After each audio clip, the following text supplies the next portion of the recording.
Parce que l'évangile chrétien n'est pas du tout conforme aux Écritures. Même très franchement, il est né et il n'existe que pour être aux antipodes de l'évangile, tel que l'ont prêché les apôtres, qui d'ailleurs l'ont payé de leur souffle, de leur sang.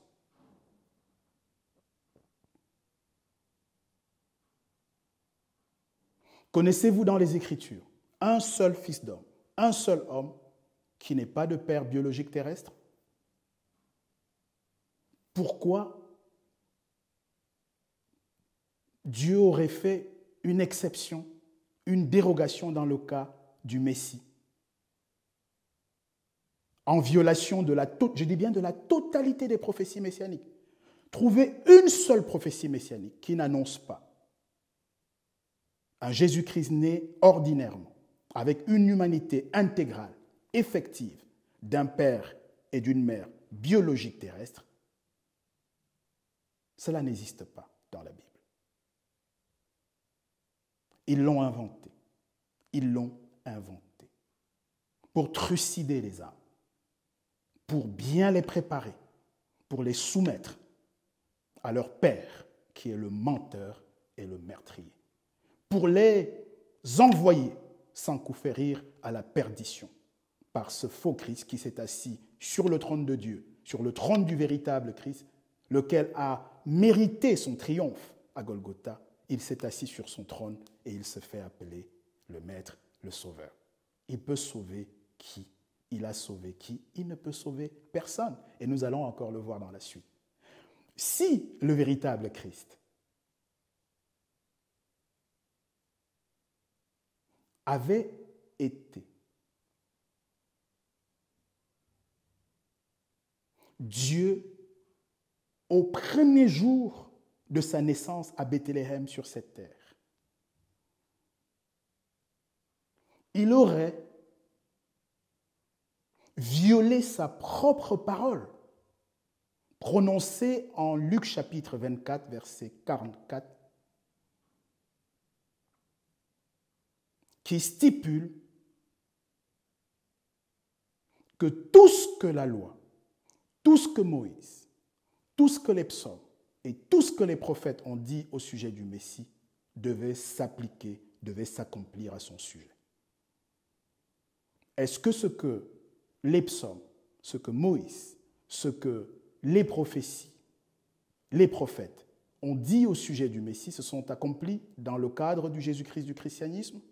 Pas du tout. Nous venons de voir qu'il a violé la loi, rien que par sa naissance. Il n'a pas de père. Comment voulez-vous qu'il obéisse au commandement de Exode chapitre 20, verset 12, qui prescrit d'honorer son père alors qu'il n'a pas de père? C'est donc le fils de la perdition. C'est l'homme du péché. Il est né dans le péché par la violation du principe perpétuel de la procréation. Il est né par le péché. Il est né pour le péché. Il a existé en péchant. Et en fait, il ne peut offrir que la mort. Il ne peut sauver strictement personne. Prédicateur chrétien, à supposer que vous ayez été de bonne foi, cela peut exister. J'ai de bonnes raisons d'avoir des doutes. Beaucoup d'entre vous sont en intelligence objective avec l'ennemi de nos âmes. Mais pour ceux d'entre vous qui, au contraire, se seraient juste laissés par facilité, par quelques gains, quelques avantages que produisaient ces statuts et cet évangile, maudit, meurtrier et menteur, il vous reste la possibilité de vous repentir publiquement, car c'est publiquement, ouvertement, que vous avez induit des âmes en erreur. Et beaucoup d'entre elles sont mortes dans l'illusion, que sans savoir que le salut que vous leur avez prêché n'est qu'un salut fallacieux, factice, inexistant. Certains d'entre eux vous feraient mieux vraiment de vous repentir, vous attendent. Quand ils vous verront, qu'est-ce qu'il y aura des grincements des dents? Et les larmes ne viendront pas juste de vos regrets terrestres, ça viendra aussi des accusations qu'ils porteront lourdement contre vous, parce que vous leur avez fait tellement de mal. Alors que eux, vous avez juste fait confiance. Et ils vous ont fait confiance au point de ne pas vérifier comme les Bériens. Les Bériens, mesdames, messieurs, alors même qu'ils écoutaient des colonnes, des éminences comme Paul, comme Pierre, comme Jacques, comme Jude,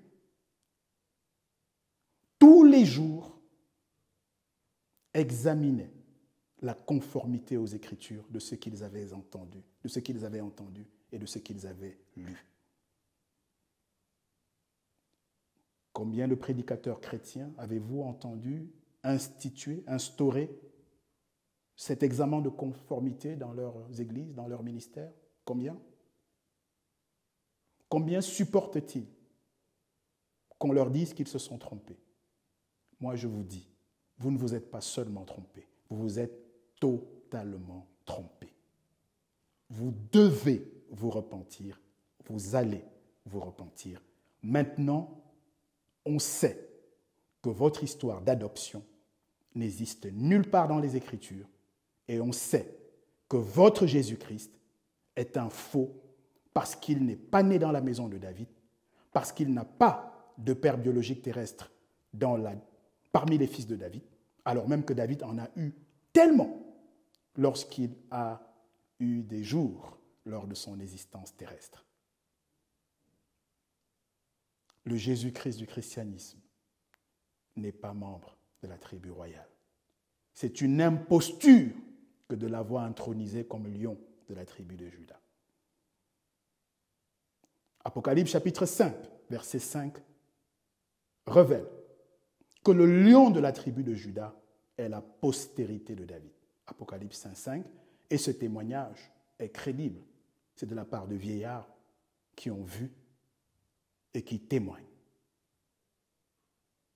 Le lion de la tribu de Juda a reçu le pouvoir d'ouvrir les sceaux parce qu'il est la postérité de David. Le Jésus-Christ du christianisme n'est pas et ne peut pas, mais alors en aucun cas, être lion de la tribu de Juda, parce que primo, il n'est pas de Juda. Il n'y a que quelqu'un de Juda qui peut devenir lion de Juda, parce que la royauté est une affaire de sang. Et secondo, il n'est pas de la postérité de David. Il est de la postérité de Satan, qui est son père, puisqu'il n'a pas de père terrestre. Quand je dis postérité de Satan, ce n'est pas une insulte, c'est Genèse chapitre 3, verset 15, où au soir de la rébellion, Dieu prononce une sentence au terme de laquelle la postérité de la femme devait être en hostilité avec celle du serpent ancien et devait écraser la tête du dragon, du serpent ancien. Et finalement, qu'est-ce que le serpent ancien a décidé? D'avoir une postérité commune avec la femme. Pour s'assurer que comme sa postérité et la postérité de la femme sont communes, il ne va pas avoir une auto-guerre, une autodestruction, puisqu'il y a une seule postérité. Voilà la stratégie de Satan, voilà son dessein qui vous est révélé. Ils ont entendu neutraliser, rendre nul et non avenant la sentence prononcée par le souverain, par le Très-Haut, au soir de la rébellion en Éden et qui est consignée dans Genèse chapitre 3, verset 15. Satan a eu pour projet, en accouchant avec une femme légère qu'ils ont appelée Marie, et qui n'a rien à voir avec la mère du véritable Christ, puisque la mère du véritable Christ a enfanté son enfant par la procréation. En fait, Satan a donc trouvé alliance avec une fille d'homme, exactement comme dans Genèse 6, et avec elle, ils ont fait une postérité commune, qui donc s'appelle un géant, un humanoïde, qui n'a rien à voir avec l'espèce humaine, qui n'appartient pas à la maison de David, qui n'appartient pas à la tribu de Juda, qui ne peut pas être fils de David, qui ne peut pas être lion de la tribu de David. Que la terre l'entende, que l'humanité l'entende. C'est une certitude, c'est écrit, c'est biblique. Ouvrez les Écritures, vérifiez. Vérifiez comme des berbériens ce que nous disons, crash-testez ce que nous disons. Examinez la conformité aux Écritures de ce que nous disons. Donc, Luc 24, verset 44, ne s'applique pas au Jésus-Christ du christianisme puisqu'il a violé la loi de Moïse. Ça ne s'applique pas non plus avec les psaumes, parce que le psaume 132, verset 11, annonce que le Messie devait être le fruit des entrailles de David. Nous venons de voir que ce n'est pas le cas. Pareil pour le psaume 89, versets 4 et 5. Le psaume 80, verset 18 également, peut être mobilisé. Donc, ni Moïse, ni les psaumes. Les prophètes, mais pas du tout. Pas du tout. Dieu a promis dans 1 Chronique, verset 28, chapitre 28, verset 4, que c'est à David et de la progéniture de David que revient perpétuellement, à toujours, la royauté. Il n'en est rien. Mais ouvrez le Genèse chapitre 49, des versets 8 au verset 10. On voit l'élection de Juda. Comme dans 1 Chronique 28, 4, on voyait seul de David. On voit bien que Dieu choisit Abraham, mais il n'a pas, alors qu'Abraham et sa femme Sarah étaient vieux, il n'a pas entendu. Le miracle a consisté, en fait, à vaincre la stérilité. Le miracle chez les chrétiens, ça consisterait plutôt à aller avec des esprits, dans une relation contre nature, pour nous abîmer la terre, l'infester avec des géants, avec des humanoïdes. Dans le cas d'Abraham et de Sarah, ils ont attendu, et c'est d'ailleurs en ça que Galates 3,9 appelle Abraham le croyant, parce qu'il a cru en la parole de Dieu. Il a su que, selon le psaume 138, verset 2, Dieu a bâti sa réputation sur la fiabilité de ses promesses. Il savait que Dieu ferait ce qu'il a dit, puisque selon Nombre 23, verset 19, Dieu, de ce point de vue, n'a pas la vanité des autres fils de l'homme.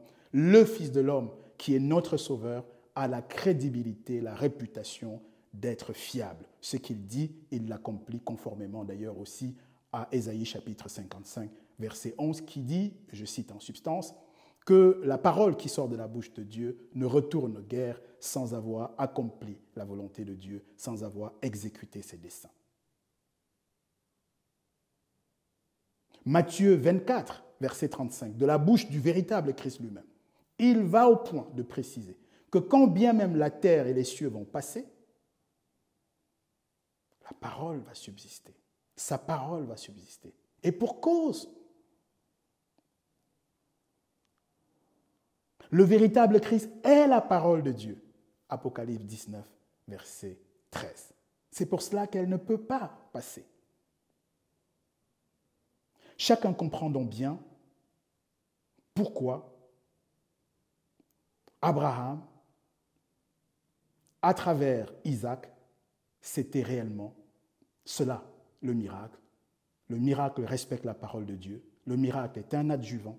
Le miracle est un lieutenant. Le miracle est un accompagnateur. Le miracle n'a pas vocation à violer la parole de Dieu, mais plutôt à l'accompagner comme un serviteur, comme un adjuvant. Dans le christianisme, c'est la foire à n'importe quoi. En particulier dans les milieux évangéliques, où ces derniers temps, des thaumaturges se sont érigés en faiseurs de la parole à la place des Écritures. Alors qu'ils sont au fond simplement des devins, conformément à Lévitique chapitre 20, verset 17, ou alors à Éphésiens chapitre 6, verset 12. En réalité, ils sont inspirés par ces principautés, par ces dominations, par ces esprits méchants dans les lieux célestes, ou par des morts, comme le dira Lévitique chapitre 20, verset 17. Et grâce à cela, ils ont dans des manifestations surnaturelles. Et vous allez penser qu'une manifestation surnaturelle, c'est la preuve d'une approbation divine? Dans ce cas, il faut être cohérent, d'aller lire dans 1 Roi. Au chapitre 21, verset 18 et suivant, où l'on voit Michée à l'œuvre et maudit par le roi, qui préfère justement ces centaines de prophètes, de thaumaturges, de magiciens en réalité, de devins, qui avaient l'habitude de deviner les choses exactement comme dans Exode chapitre 7 et chapitre 8. En fait, s'agissant du Pharaon, en fait, on a des gens, ce n'est pas parce qu'une œuvre est... Le surnaturel est naturel pour les esprits. Le surnaturel n'impressionne que nous autres êtres humains, parce que nous sommes naturels. Donc, le Jésus-Christ du christianisme a violé les prophètes. Il a violé 2 Samuel 7, verset 12, verset 16. 1 Chronique, chapitre 28, verset 4. Genèse, chapitre 44, verset 8 à verset 10, où la royauté est confiée à Juda. Elle n'est pas confiée à Isaacar, elle n'est pas confiée à Lévi, elle n'est pas confiée à un autre de ses 12 fils. D'ailleurs, remarquez que l'élection vient aux 12 fils de Jacob, alors que Jacob n'a pas eu que des fils, il a eu beaucoup de filles.